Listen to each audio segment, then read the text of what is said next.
Oi, gente, passando aqui para mais um vídeo no IGVT.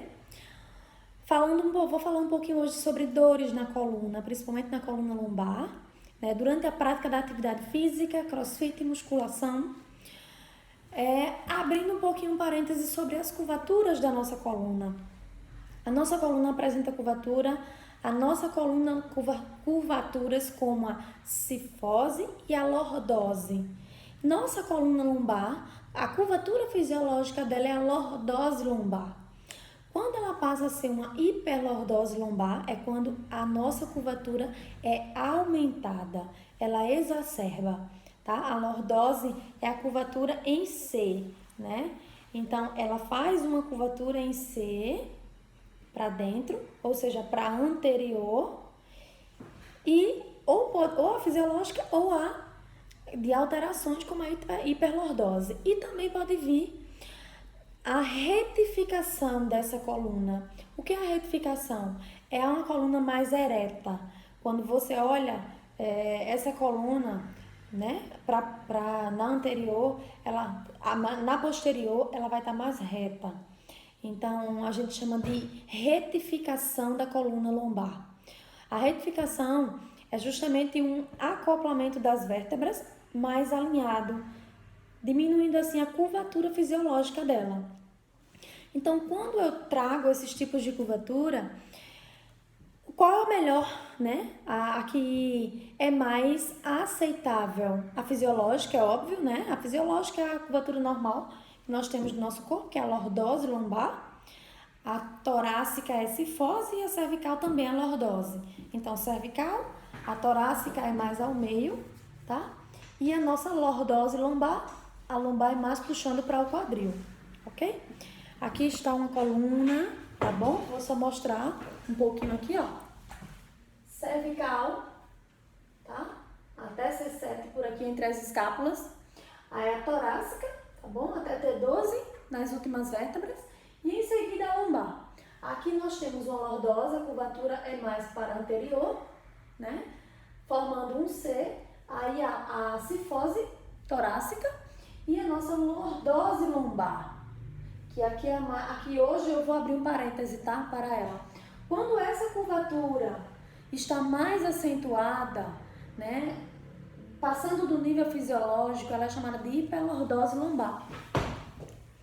E essa hiperlordose, ou a retificação, né? Que é justamente a diminuição dessa curvatura fisiológica, ao invés de ela estar mais curvadinha, ela vai estar mais reta. Então, nós chamamos de retificação da coluna lombar. E o que é que eu venho trazer hoje sobre essas curvaturas fisiológicas da nossa coluna? Eu venho trazer hoje um pouquinho falando sobre as atividades físicas. Por quê, né? Um exemplo do crossfit, da musculação, dos funcionais, dos treinamentos funcionais. Em relação principalmente ao agachamento, leg press, né? Que tem gente, né, que apresenta dores na coluna lombar nesses movimentos. Então, o que é mais necessário? O que é necessário, né? Durante o agachamento, a nossa coluna lombar, ela deve ter uma lordose lombar. Nós temos que deixar ela mais curvada para frente, aumentar um pouquinho essa curvatura, né? Fazendo com que proteja os discos e proteja todas as vértebras e o movimento seja muito mais fluido, fazendo com que o nosso quadril também entre em sincronia. Quando se pergunta o que é mais tranquilo e aceitável, a hiperlordose ou a retificação lombar? Vou dizer a vocês que eu adoto mais, para mim é mais favorável durante todo o tratamento, durante alívio de dor, um paciente apresentar uma hiperlordose, né? Por quê, gente? Porque a nossa hiperlordose lombar faz com que proteja os nossos discos irem para posterior.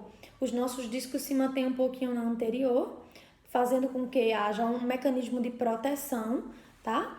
E evitando tocar em raízes nervosas, evitando ocasionar protusões e hérnias discais.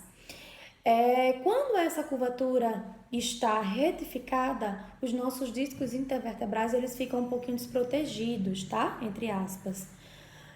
Ou então, quando ela está muito flexionada, né? Quando ela está muito flexionada, faz com que os discos intervertebrais eles se projetem para posterior. Por que é ruim eles projetar para posterior?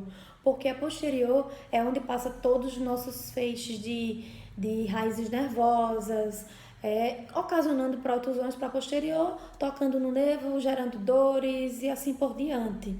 Então, por isso que eu adoto mais, ou a fisiológica, claro, né, que é o ideal para nossa coluna, a lordose fisiológica, mas entre a retificação e a hiperlordose, eu ainda prefiro a hiperlordose para tratamento, né, porque é proteção, é postura de proteção, né. E o que é que isso tem a ver com as atividades físicas, principalmente os agachamentos e entre outros, né? É que quando você já tem uma lordosezinha organizada da lombar, né, com essa curvatura tranquila, o corpo tende a, quando você realizar o agachamento, você se projetar um pouquinho para frente, fazendo com que a lordose fique tranquila e você agache tranquilamente. O que eu vou abrir aí? Eu vou abrir um que aqui, tá? O ideal não é apenas você manter uma boa curvatura, né? Uma semiflexão dessa coluna, fazendo com que ocasione uma lordose ou leve hiperlordose lombar. O ideal também, gente, durante o agachamento, é que você tenha uma boa mobilidade de quadril. E é outro aspas que eu venho abrir aqui nesse vídeo, né? É interessante que todos que treinam, que fazem crossfit, funcional, musculação, realize, né, exercícios para quadril, fortalecimento do core, né? O core é muito importante, gente. Por quê? Porque nosso quadril precisa estar estável, precisa estar organizado, precisa estar bem, tá? E precisa de muita estabilidade. O que é essa muita estabilidade? É a questão do fortalecimento do core, estabilização segmentar de coluna, porque o nosso quadril, quando nós iremos realizar agachamento, um exemplo de exercício, precisa estar móvel, gente. Ele precisa ir para... Ele dá um tilt posterior e tilt anterior. O que é isso, né? Que é o nosso quadril, tilt para posterior, tilt para anterior. Então, ele precisa dessa movimentação. Então, se eu não estou com o meu quadril estável, meu agachamento não vai ser legal. Se eu começar a sentir dor, pode pensar sim numa possível instabilidade de quadril e de sua coluna, porque estão bem ligadinhos ali, então é necessário que eles estejam em sincronia, tá bom? Em relação ao core, né? É importante demais a gente ter esse core estabilizado, fortalecido, organizado e equilibrado. Mas cuidado com este fortalecimento.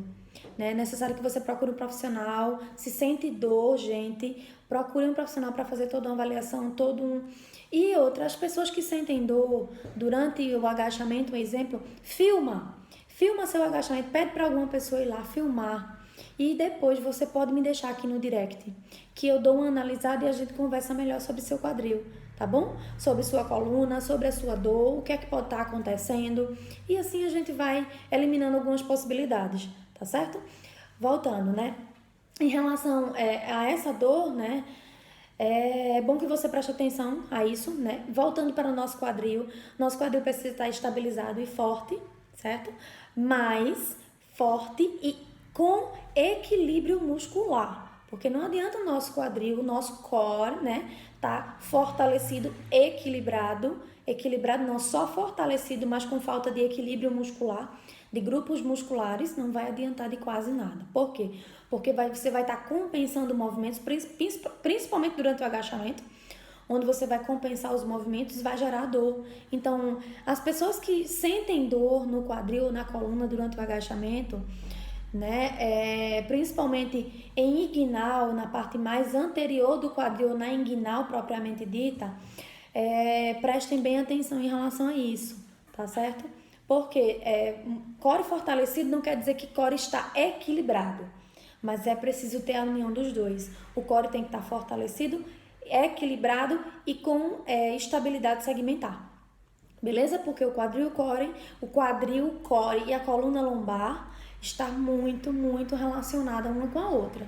Então precisa sim, esses segmentos, eles precisam estar em sincronia. Então, para que esteja em sincronia, é necessário que você tenha uma boa curvatura da coluna. Se não tem, procure fazer exercícios com que realize mobilidade da sua coluna, né, que ela tenha um pouquinho mais de mobilidade.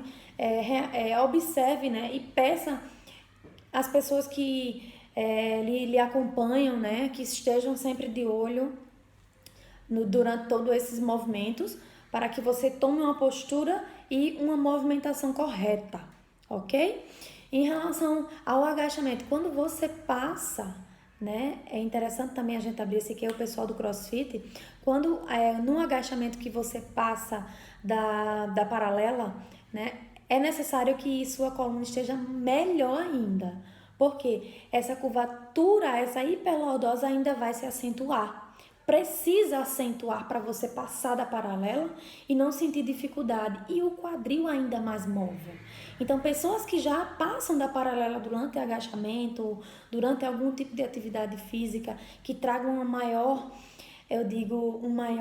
flexão de joelho, o agachamento em si passou de 90 graus, que tenha uma boa mobilidade de quadril. Esse quadril precisa estar bem. Por quê? Porque quando você passa de 90 graus, passa da paralela do agachamento, é necessário que você tenha boa estabilidade do quadril, mobilidade, e a coluna se realinha ainda mais, ou seja, ela vai para uma hiperlordose, tá? Então, muito cuidado, gente, observem em relação a dores durante seu agachamento, né? Sentiu dor na anterior, sentiu dor na inguinal, atenção, tá certo? Por quê? Porque quando a gente não tem uma boa mobilidade, quando a gente não tem uma boa curvatura de coluna lombar, realiza esse tipo de agachamento, acontece, e principalmente quando a gente passa da paralela, acontece o quê? Acontece impacto, ou seja, impacto de osso com osso, impacto do nosso quadril. O labrum anterior do quadril faz com que, quando você passa da paralela, impacte ainda mais. Então, causando atrito e dores nessa porção do quadril como um todo, tá bom? Principalmente para anterior inguinal. Sentiu dor, gente? Atenção, beleza? Um beijo, qualquer coisa, deixa aí o vídeo no meu direct, como eu comentei. Né? Estarei à disposição para dar uma olhadinha, para a gente verificar juntos o que é que está acontecendo, o que pode melhorar, tá bom? Então aí está a minha dica. Tchau, tchau, gente. Qualquer dúvida, deixem lá o nosso direct. Um beijo!